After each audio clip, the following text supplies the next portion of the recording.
So many great races in America. We're going out of the country for the first one.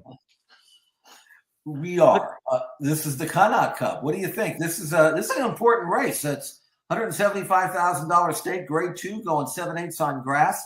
And Jeremy, this is you got horses shipping around. You got horses off of layoffs. A really challenging race, but a good one. They had to dust off the 13 and the 14 saddle cloths. We don't get to see them very often. In fact, I mean, that's probably a trivia question. Like, what are the colors of the 13 and 14 saddle cloths?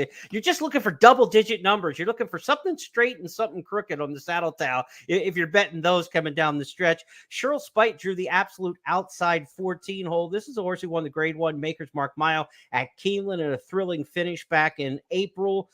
Hasn't followed up on that since. And Roger Atfield turns him back to 7 furlongs now. You know, the stretch out was to try the race on Derby Day, the Turf Classic right before the Kentucky Derby at 1 1/8. Didn't have the same punch.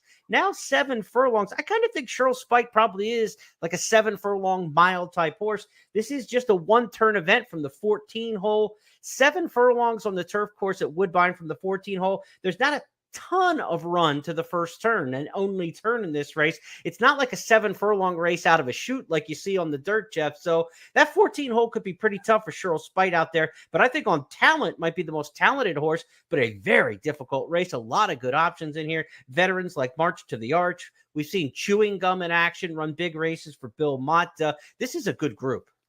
By the way, speaking of Cheryl Spite, broke his maiden first time out, going 7/8 on the grass. Ran 7 furlongs in 1:19.4, won by 8 lengths. You know how many times he sprinted on grass since that race?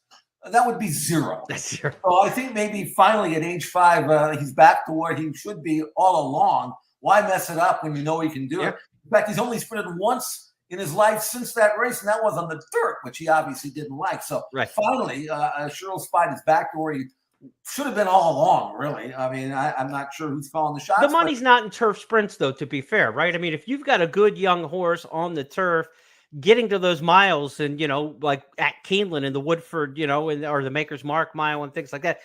But now it's, you know, once you've got the money now and you're kind of in pocket, you got to get the horse where they belong. And maybe this is the right spot for Cheryl Spite. Emma Jane Wilson's going to have her hands full, though, from that 14 hole, Jeff. Who did you end up taking in this spot? Well, there's 2 horses to look at, really. Number 7, Filo di Ariana. This is a 6-year-old son of Drosselmeyer. He's only run 7 times, 5 wins. Originally, he was in Brazil way back in 2019 when he was winning good races there. Has been started and stopped out a bunch of times. Most recently here at Woodbine in an all-weather allowance race. He earned a triple-digit buyer number, winning by almost 7 on the lead that day. In a race here that doesn't have that much speed in it. I wouldn't be surprised to see Filo di Ariana, even though he is so moving up in class, you know, maybe make the lead here. And if he runs back to his allowance win on the all-weather, this race on grass, he could be tough to catch. Now, Bill Mott's got Chewing Gum back in action here. We have not seen him since New Year's Day when he won a race called the Joe Hernandez. And I tell you what, even though that's a long time ago, Mott can get him ready off the bench. And if he runs back to this race, Jeremy, Chewing Gum has a chance. I think he's got the proper style for 7/8 and that long run in from the top of the stretch to the wire. Let's see that race that he had in the Joe Hernandez at Santa Anita back on New Year's Day. They're at the top of the stretch. Beer Can Man is up to take the lead.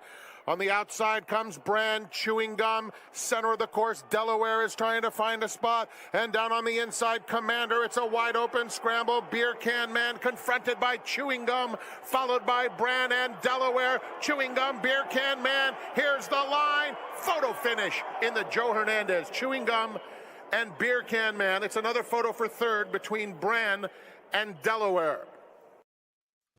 Well, it's safe to say at that point in the year, he was the top turf sprinter in America.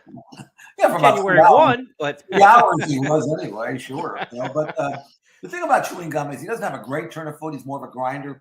But that's one of the reasons why I think he'll like this course. 7 furlongs, long stretch, I think will help him. The question is he cranked up or is Mott running him in this race just to get the rust off? I don't know. It's a very, very good race to win, a lot of money.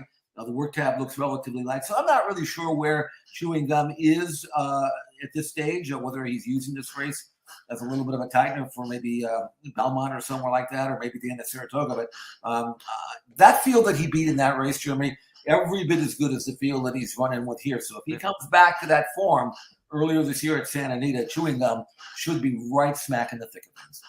That's a look at the Connaught